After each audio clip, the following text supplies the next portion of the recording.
NRA as protests continue for a fifth day over the deaths of two black men carrying legal guns. Sharpton wants to know, where is the National Rifle Association? Listen. Both of them were killed by police based on they had guns. Now, I miss the NRA coming out defending their gun rights that they legally had. Where is the NRA now? Where is Wayne Pierre now? Do you have a Second Amendment right, or did you not get down, Mr. Pierre, to the 14th, 15th, and 16th Amendment? Maybe you mean the Second Amendment are for whites only. So, is the Reverend right? Is the NRA racist? Our next guest certainly doesn't think so. Colion Noir is an attorney who was hired as the organization's very first commentator. He joins us live from Dallas, where he makes his home. Colion, good morning to you. Good morning. How's it going? It's going okay. I'm just a little curious. When you saw Al Sharpton making those comments about the NRA and whatnot, you were probably talking at your television. What were you saying to Reverend Sharpton through the television?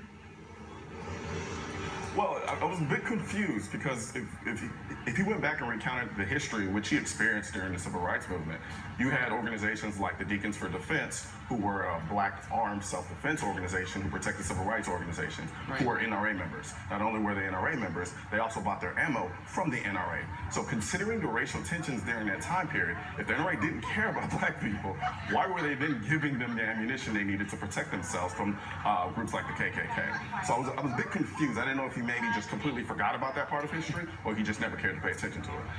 Well, you're a member of the NRA. Has the NRA ever asked you what color you are and based your membership on the color of your skin? Nope, not at all. Quite frankly, they pretty much, when they brought me on, they pretty much were like, do what you were already doing years ago. They didn't come in and try to dictate how I said what I said and did what I did. I write all my own stuff. I say everything that I personally believe. So I'm still trying to understand where all this sentiment is coming from.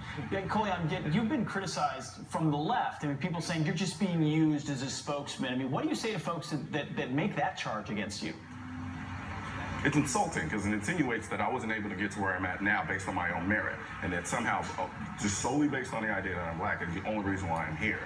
So it begs the question, who's the real racist in that regard?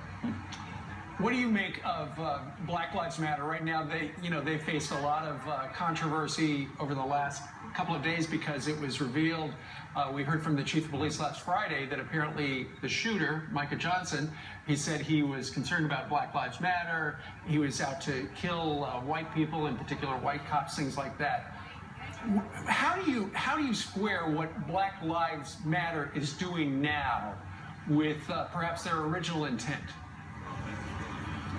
Well, see, that's just it. I think right now what they're dealing with is a bit of a confusion. I think there are a lot of people vying for the spotlight in the organization who don't necessarily have the group's best intentions in mind. But then again, on the alternative, there are a lot of people who are actually trying to do the right thing, trying to start a relationship with law enforcement and the community to better improve that situation.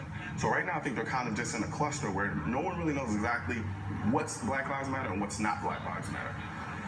Colion, what's your message for the President of the United States who says all these problems are because of guns, that we need more gun control? It's such an easy argument to make because there is no responsibility attached to it. He can constantly say, oh, we need more gun control to fix these problems, when anyone knows that gun control won't do anything to stop any of the situations that we've experienced over the past couple of months or even years. But what it does allow him to do is to say it and then walk away and not have to actually do anything about it. Because if he can just blame it on groups like the NRA and say, oh, well, they're at fault because they won't do anything to fix gun control. Colion, briefly, what do you want to hear from the president today? What could he say today? I want him to get past the political talking points, beyond just the empty rhetoric, and actually talk about what our issues are in this country and bring this country together so that we can actually start having an honest dialogue. Because right now what we've been dealing with is them pretty much kind of hiding the ball in respects to the issues in this country and blaming it all on NRA or all on guns and completely avoiding what could actually fix the problems in this country. And if we can't do that or get to the point where we can talk about it honestly, we'll never fix it. All right. Well, Fox News Channel will be covering the president's remarks later today down in Dallas. Colion, we thank you very much for joining us live. Thank you. Absolutely. All right. Thank you for having me. You bet.